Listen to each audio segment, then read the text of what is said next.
तो यहाँ पर अगर आप भी अपना करेंट अकाउंट खोलना चाहते हैं बैंकों के साथ, मतलब एक चालू खाता जहाँ पर आप अपना बिजनेस का लेन देन कर सके, वैसा अकाउंट खोलना चाहते हैं तो कुछ डॉक्यूमेंट्स काफ़ी ज़्यादा ज़रूरी है करेंट अकाउंट ओपनिंग के लिए। तो सबसे पहले तो आप जान लीजिए, आपका एक आइडेंटिटी प्रूफ लगेगा, जैसे कि पैन कार्ड, आधार कार्ड, वोटर आईडी कार्ड या फिर कोई भी आईडी कार्ड आपका एक लगेगा।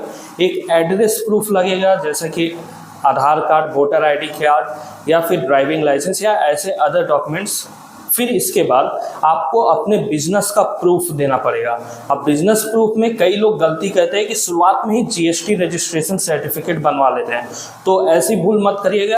यहाँ पर अगर आप एकदम शुरुआती फेज में हैं बिजनेस में अपने, तो जीएसटी सर्टिफिकेट बनाने से बचिए, क्योंकि जीएसटी सर्टिफिकेट बनाने के बाद आपको जीएसटी के कंप्लायंस बहुत ज़्यादा देखने पड़ेंगे। जीएसटी सर्टिफिकेट के अलावा आप यहाँ पर अदर डॉक्यूमेंट्स दे सकते हैं, जैसे कि एमएसएमई लाइसेंस, पीटैक्स रजिस्ट्रेशन सर्टिफिकेट या ट्रेड लाइसेंस सर्टिफिकेट या फिर शॉप इस्टेब्लिशमेंट सर्टिफिकेट, या फिर आप अपना इनकम टैक्स रिटर्न भी एज ए प्रूफ दे सकते हैं बिजनेस के लिए।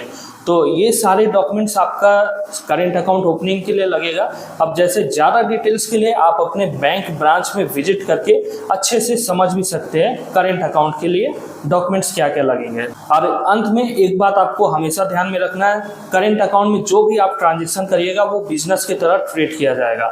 तो यहाँ पर जो आपका रिसिप्ट आ रहा है वो 15-20 लाख से कम है तो कोई दिक्कत नहीं है, लेकिन अगर आपका सर्विस बेस्ड बिजनेस है तो 20 लाख से ज़्यादा होने पर आपको जीएसटी देना कंपलसरी है।